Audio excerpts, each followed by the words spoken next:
Hello mga ka-viewers, welcome back ulit sa aking YouTube channel, Kois Repair and Tutorial. So mga ka-viewers, meron tayong i-repair ngayon. So ito po ay isang mga ka-viewers, isa po itong rechargeable electric fan. Yan. So ang problema nito mga ka-viewers ay yan, hindi daw nagcha-charge. At sabi ng may-ari, hindi na nila magagamit. So pinapa-repair nila. Nung hindi na dito sa akin, ayan makita open na. Ito ay nilagay lang sa plastic. Yan, so binaklas nila. So wala naman daw sila nakitang sunog. So yan, itong ating i-repair ngayon mga ka-viewers. So bago pa tayo mag-start, tuluyang mag-start mga ka-viewers. Ayan. So kung sa mga bago pa lang dyan sa aking YouTube channel, so huwag niyo pong kalimutang mag-like sa ating video at mag-subscribe at pakipindot yung bell button dyan mga ka-viewers. At pakilagay na rin sa all para po ay kayo po ay ma-notify sa mga video tuwing ako ay nag-upload. So start tayo mga ka-viewers. So kung nakita nyo ito mga ka-viewers, ito po yung ginagawa nilang power supply. So napakadelikado nito dahil wala siyang transformer. Ito lang, itong mylar capacitor at yung mga diode na yan, yung mga diode na yan po ang sumasalo sa AC, kino-convert sa DC. Pero paglabas dito mga ka-viewers, paglabas dito ay DC nga siya mga ka-viewers. Ang problema nga lang 220. Yan, 220 yung pumapasok dito. At pag ito po ay nakatap yung baterya, automatic yan siya mag-adjust. Ayan, pero pag wala itong baterya mga ka-viewers, ayan, nako, 220 po ang nilalabas nito mga ka-viewers. Ito, kaya napakadelikado nitong itong circuit na to. Makikita nyo po ito sa mga plus light, rechargeable plus light. Yan, ito, mayroon din sa mga Bluetooth speaker, yung mga sa China made lang. So mayroon ganito ginagamit nilang power supply. Kaya delikado. So ang gagawin ko nito mga ka-viewers ay hindi ko na ito gagamitin. So ang gawin ko diyan, maglagay na lang ako ng tawag ba diyan? Yung connector or yung sa kalimutan ko mga ka-viewers yung tawag niyan. So maglagay ako dito. Yan, tapos ang gagamitin ko sa kanyang protection kasi wala naman akong IC or charging module. So ito mga kabers, so ito po ang gagamitin ko sa diyan. Ayun, ito connector, ano bang tawag dito, male o female ba to, hindi ko alam mga kabers, kaya hindi ko alam ang tawag dito. So kadalasan ito makikita sa mga 12 volts. Yan, sa mga 12 volts. Ayan, yung mga na rechargeable. So makikita ito mga ka-viewers. Yan. So ito nga gamitin ko, ilagay ko yan dito, Diyan ko yan ilagay. Yan. Mamaya diyan ko ilagay yan. Tapos ang itong wire na to, paputulin ko na to. Yan. At itong baterya na to, hindi ko na gagamitin kasi nade-drain na din to mga ka-viewers. Yan, nade-drain na siya. So ngayon, ang pangalawa kong gagamitin diyan para safe yung ating baterya, itong baterya ang gagamitin ko. Ano po to? Lithium ion. So mayroon siyang 2,400 mAh. So 2.4 amperes. Yan, or 2,400 mAh. So ito po ang gagamitin ko. Dalawa yung gagamitin ko nakaparallel para tataas yung kanyang ampere. Tapos ang gagamitin ko diyan pang protection or pang yung module ay ito mga ka-viewers, na order ko kahapon sa online. Yan, ito po ang gagamitin ko mga ka-viewers, galing sa online. So ayan siya. Ito siya, module.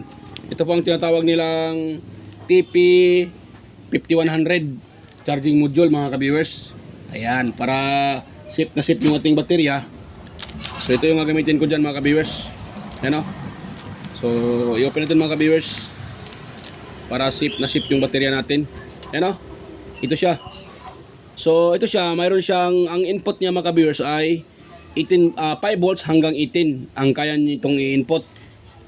Ayan, tapos siyempre para sa 5 volts natin gagamitin.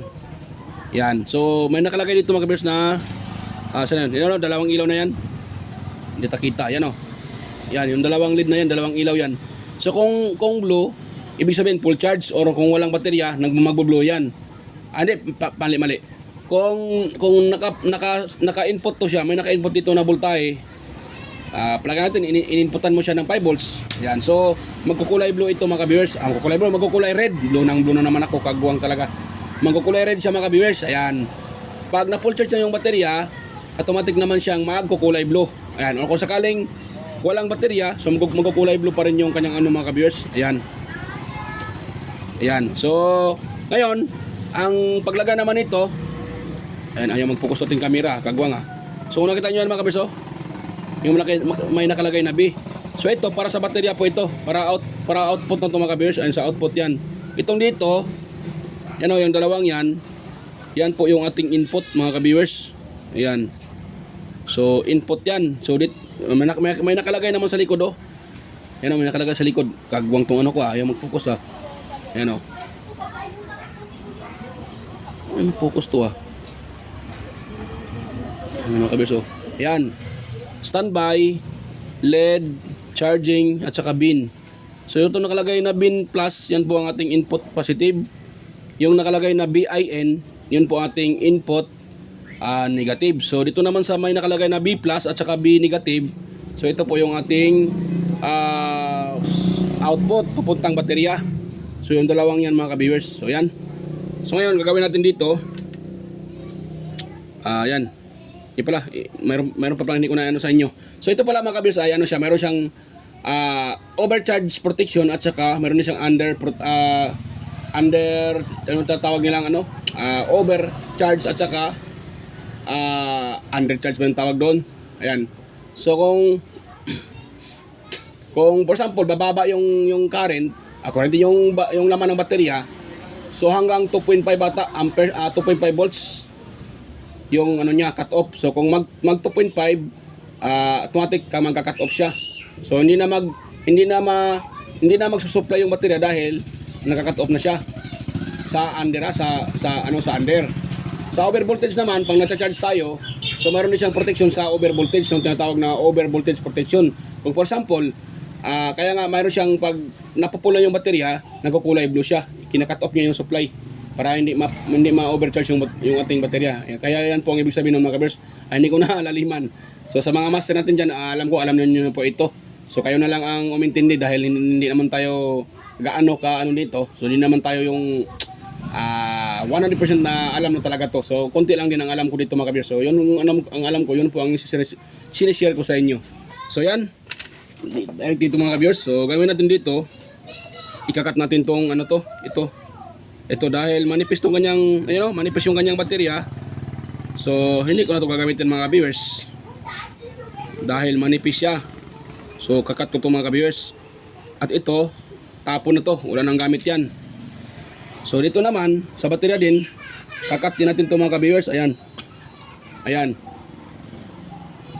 So yan ang una pala ng gawin natin dito mga viewers ay ito muna yung ating itatap dito. So dito tayo magwa-wiring. So pagwa-wiring dito, kung nakita nyo ito, tatlong wire to Yan, tatlong wire yan mga viewers. So gawin natin dyan ay mag-focus tong cellphone ko, kagwang tong cellphone na to Yan. Dahil tatlo yan, ito yung kanyang positive, Yan, yung kanyang negative naman dito sa next nyo sa gilid, huwag na natin gamitin yan. Ito lang dalawa na to, positive at saka negative. Yan. So magtatap lang tayo dito mga viewers ng ito, isusulda lang natin ito mga viewers. Yan. So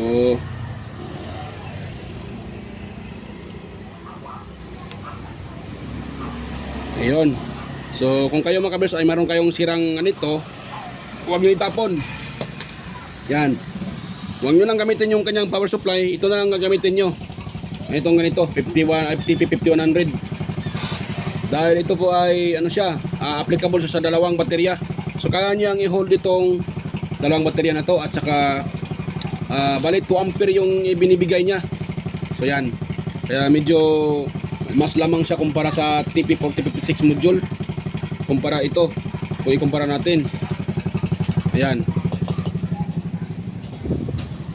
Marami kasing lumalabas ngayon sa mga kabers ng tinatawag nila na charging module. Ayan, so iba-ibang klase. Kaya tayo na lang ang sumasaliksik. Tingnan natin kung saan yung pinaka the best or pinaka the best para sa ating DIY. Ayan. So ako, ito yung nakita ko na pang DIY ko. Para gumanda yung aking yung aking DIY. At hindi naman pangit tingnan. So kaya nag-order tayo ng ganito. At yan, marami pa akong in-order mga kabers. Meron pang hindi hindi ko pa na-claim. Hindi pa dumating yung iba kong order. Dahil kailangan natin ito magamit eh. Yan. So ayan, kung nakita nyo mga kabers. So ito, nalagyan ko na siya ng nalagyan ko na siya ng soldering lead. Kagwang itong aking cellphone, ayaw mag-focus yan. So mayroon na siyang soldering lead. Yan o. So kung nakikita natin dito, may nakalagay na bin. Yan o, yung nakalagay na bin negative. So dyan tayo magtatap ng negative mga kabibers dito. Yan. Dyan tayo magtatap ng negative. Isasolda lang natin mga kabibers. Yan. Ayun, yan o. Ayan, so nasolda ko na siya mga kabibers. Nakita nyo? Yan, nasolda ko na siya sa negative. Kulay blue yung nilagay ko. So dito naman sa ating positive, so siyempre ang lagay ko dyan ay kulay red. Yan o. Yan. So dan, hinangin natin dito mga kabibers. Yan.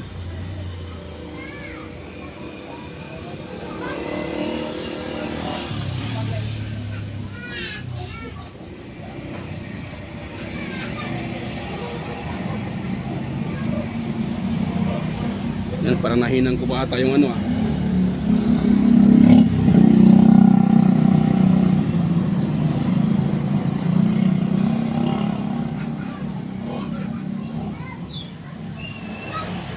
Yan. So napatakan siya ng mga kabers. Tanggalin ko lang. Ayan. Yan, so itatap na natin tong positive mga kabers sa supply dito. Yan, wag lang natin siyang lapitan kante para hindi short yung contact.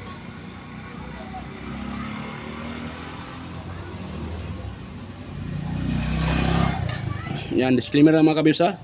So ako po ay hindi naman talaga master sa paghinang mga kabers. Ang sa akin, pag mahinang ko lang siya ng medyo okay din, so okay na yan sa akin mga kabers. Yan. So pwede na yan siya mga kabers. Ngayon, dahil nahinang na natin yan, ito naman tayo sa input. Ito, input sa output. Ito, pero mamaya na yan. Ihinang muna natin dito. Itong pinaka-supply natin, itong galing sa ating galing papunta sa ating tawag dyan. Yan o. So balatan na natin dito mga kabers. Pasensya na po mga kabers, maingay dito kasi naglalaro yung aking mga chikiting. Kaya medyo maingay mga kabers. Yan. So medyo maingay pa. Tapos dito pa tayo sa may malapit ng daanan, sa may highway talaga. Kaya maingay yung ating pwesto.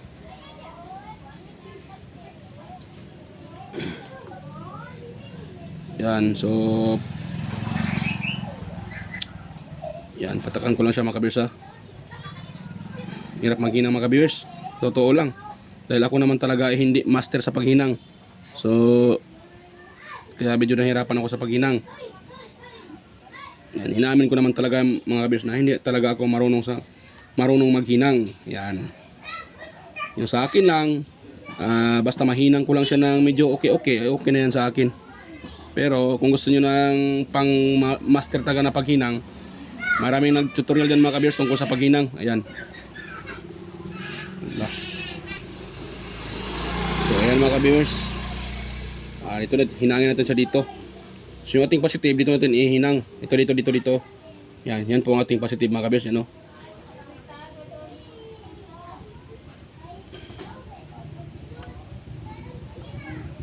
Yung talaga to. Ayan mag-focus Dito natin ihinang mga kabers. Hirap mag-focus kung cellphone ko dahil palagi na lang nahuhulog.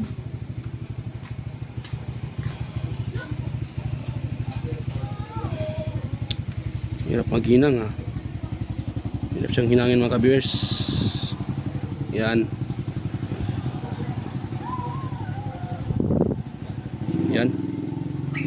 So dahil nahinang na, ito naman tayo sa negative. Yan.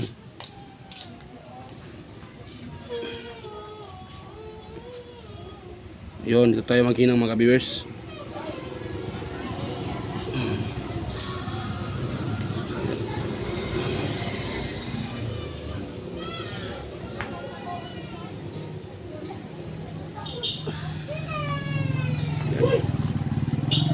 Yan o. So nahinang na siya mga viewers. Yan. Kita nyo. So try natin siyang supplyan ng mga viewers kung ilaw ba siya. Yan o. Ito. Mayroon akong 5 volts dito pang supply. Yan. 5 volts po ito mga viewers. Hindi po ito 12 volts. 5 volts lang to. So yan. Yan o. Nakita nyo. Nagbo-blue siya. Yan o. Nagkukulay blue siya mga viewers. Yan o, nagkukulay blue siya. Yan, nagkukulay blue. Dahil wala pa nakalagay na baterya. Pero pag yan ay may baterya na, magkukulay red na yan. Yan. Yan, so tanggalin ko muna mga kabiyers. Napakita ko lang sa inyo na nag-charge siya. Yan. So, gawin natin ngayon. Ito.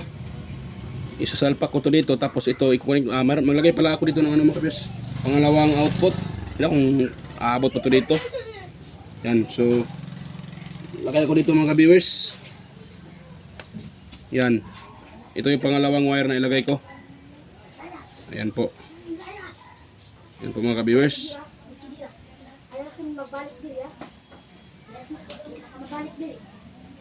So ito mga viewers. Ayan, so ito na po yung ating mga kabirso, yung ating output para sa ating baterya, papuntang battery. So ito, nakalagay na B+. So ito tayo magtatap ng B+. So kanyang output. Ayan.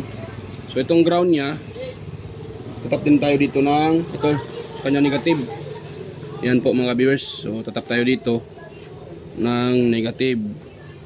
Ayan, para sa ating baterya din.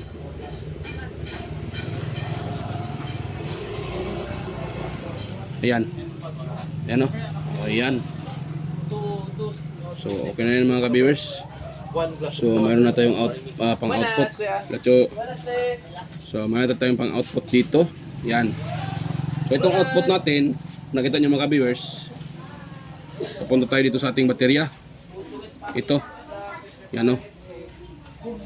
Ayan. So itong ano na niya, dahil itong baterya ko ay nakaparallel.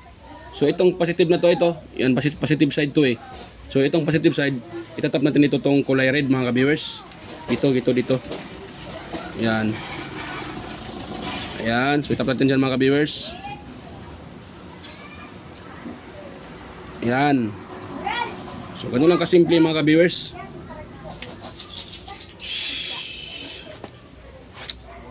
Yan, so dito tayo mga ka-viewers.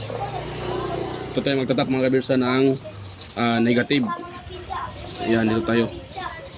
Ayan, so lagyan natin dito. Ayan o. So yun na mga ka-viewers, yung ating supply. So ngayon, pakita ko sa inyo na yan.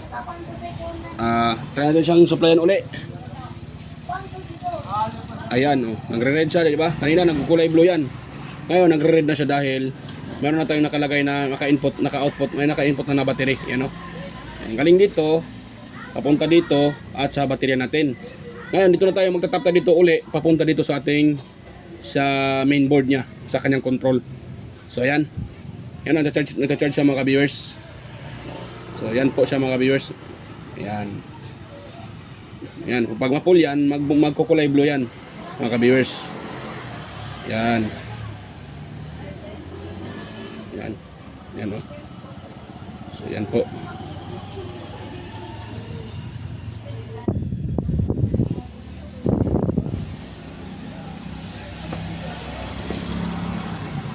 Yun. So yan. So gawin natin ngayon mga viewers. Ito, magtatapa ko dito uli mga viewers ha, para dito sa ating baterya. Yan, at wiring ko ito, hindi ko na ipakita sa inyo mga viewers ha. Ang pag-wiring naman dito, mag-wiring ako dito uli dito. Tapos yung dulo niya, tap ko na dito sa pinaka mainboard. Dito. Yan. Para sa mainboard, mga ka-viewers. Ayan. So, yan. Post ko na mga kabisa. Pakita ko na sa inyo pagtapos ko ng mga wiring yan. So, ayan mga ka-viewers. Ayan. Natapos ko na pong ma-assemble. At makita nyo, yan o. Nag-charge na siya. Pero hindi ko pa nilagyan ng screw itong sa kanyang kasi pakita ko sa inyo sa ilalim kung ano yung kanyang setup dito. Yan mga kabers, Yan. So hindi ko ilagay yung screw para maipakita ko sa inyo. Yan So nangyari sa kanya mga kabers, itong board na to, itong control niya. Ito kasi sa ilaw. Yung isa dito sa kanyang fan. So pwede mo siyang i-on mo siya, adjustan. Yan, i-adjust mo siya, palakasan, pahinaan ngayon. Dahil sira itong kanyang potentiometer ito mga kaberso. So wala akong kapareho nitong ito. Wala akong kapareho niyan. Yan, wala akong kapareho dahil 3K yung kanyang value. So wala akong kapareho at yan, sabi ko hindi ko na nalagyan ito ng So hindi ko nalagyan siya mga viewers. Ang ginagawa ko lang nito, ito na switch na, Yan. Tapos sa charging naman ito na yung isa sinasabi ko kanina, So dito na magcha-charge. Ayan, tingnan nyo isalpak ko siya. Yan Yan di ba umiilaw siya ng red. Kung hugutin ko ito, mamamatay yan. Wala nang ilaw. Di ba? Tapos wala yan ngayon . Yan namang butas na yan, binutasan ko lang para itong module na to, yung kanyang ilaw ay makikita dito kung nagpo-full charge na ba yung baterya o hindi pa. Yan, yun ang ginagamit ko mga kaberso, yung module na TP5100 at saka kung nakita nyo yung switch na yan, nilagyan ko siya ng diode. Yan, so galing dito, itong wire na to galing yan dito sa output ng baterya. Dito sa positive, positive ng baterya. Yung positive ng baterya, dumiretso yan dito, papunta dito sa switch. So nilagyan ko siya ng diode at paglabas sa switch, yan, dumiretso naman yan sa itong wire na to. Itong puti para dito sa fan. Yung wire na yan sa lalim, yung puti para dito yan sa fan. Yan sa fan niya. So na yun na siya. Dumaan dito ng diode papunta doon sa positive wire ng fan. Ayan. Yung positive naman ng baterya, itong blue na to, yun, yung galing dito sa negative ng baterya, galing po din dito sa kanyang output ng TP5100, papunta ng baterya at pagkapot sa baterya, yung out naman ng baterya, yun na yan sa dito. Ito yung ground. Yan mga bersa, papunta din yan. Yung negative din dito sa fan, yan, magkakonek din yan sila. So yun na yung kanyang resulta mga kaberso. Ilaw siya pag i-charge, ilaw pag i-charge, pag hugutin ko yan, wala, namamatay, di ba? Yan. Tapos pag i-charge ko ulit, ilaw yan. Ganun lang setup niya. Pag i-on ko siya, yan mga kaberso. Ayan, yan. Di ba? Mikot na. Yan, patayin ko. Patay. Yan, namamatay din. Di ba? Namamatay siya mga viewers. Ayun. So dito din, i-on ko ulit. Yan, on ko siya. Yan. So pag ganun yan siya, pag ganun yan. Yan, pag ganun yung kanyang forma. Yan, pag ganun siya. Yan. Di ba? Gumana siya ulit mga viewers. Nga lang, wala na siyang control. Kasi di mo na siya pwedeng pahinaan. Yun ang yung niya, ito na po talaga yung niya, pinaka-pole. Yan. So sa tingin ko ay magtagal naman to mga viewers dahil itong nilagay ko na baterya, open natin. Yan. Itong nilagay ko na baterya, dalawa yan dalawa yan. So bali ang isa niyan, itong baterya na to ay kanan lang nito mga viewers kasi ito galing din po sa aking yung mga nabibili kong mga solar setup na mga baterya. So yan ito kasama na to. So yan siya, dalawa sila. Pero buong buo pa yan mga viewers dahil yan, buong buo pang laman nito. At yung isa nito ay pa siya ng mayroon siya man itong 2.4 amperes. So bali dalawa sila nakaparallel. So 2 plus 2 4. So 4,400. Yan. 4,000 hindi. Yan. 2,800 mga kabis pala. 4,800 milliampere or amp hour. Yan po mga viewers. So siya kasi dalawa sila nakaparallel. So medyo sa tingin ko ay matagal ito malubat din. Yan. Yan ganito ang setup ko. Yan nilagyan ko lang ng cable tie para hindi siya pangit tingnan yung wirings. So yan. Diode, switch, nakalagay dyan ng isang diode. Yan. Purpose dyan para medyo limitahan konti yung ano ng electric pan, yung hatak. Yan ang purpose ko dyan sa diode na yan. So yan. At the same time, protection na rin yan. Yan mga viewers. So ganun yung kanyang setup. Dito tayo mag-i-input ng charging. Ito yung kanyang switch. So pag ganun siya. Ayan, di ba? Oh, pag ganun siya mga ka-viewers. Itong ano na to, nabibili ko rin to sa online. Itong switch na to. Marami ito nabili ko mga viewers, 40 pieces. Yan o. So ganun lang mga ka-viewers yung ating setup. Ayan, so gumagana naman siya. Makikita nyo, the same time mo. O, yung to switch ha. Yan o, naka-off yan eh. O, i-on ko yan. On. Yan o. O, di ba, gumagana yung ating electric pan. Yan, gumagana siya mga ka-viewers. At kung i-off ko ito, mamamatay din yan. Yan o, nakaka-off na. Yan o, namamatay din. Yan o, namamatay din. Yan. So, okay na mga ka-viewers. Yan. So hanggang dito na lang po yung ating video at ako po ay samantalang magpapaalam mga ka-viewers. So bago ko pa ito tapusin. So yan po, yan sa mga yan, kung mayroon kayong nakuhang kunting idea at hindi na ako mag-shoutout mga ka-viewers, next time na ako mag-shoutout. Yan, shoutout ko lang kayong lahat. Yan, mega love shoutout sa inyong mega loud shoutout sa inyong lahat mga ka-viewers. Yan. So yan, kung mayroon kayong nakuhang kunting idea sa ating repair ngayon, kahit hindi ko man nagamit na itong kanyang board, pero meron pa rin akong nagawang technique para gumana ito uli gamit itong ating TP5100 charging module. Yan o. So yan, kung meron kayong nakuha kunting idea mga ka-bears, sana po huwag niyong kalimutang i-like yung ating video, i-share sa iba at higit sa lahat paki-subscribe na aking channel mga ka-viewers. So yan, babay na po mga ka-bears at ako po ay samantalang magpapaalam. So yan, babay na po.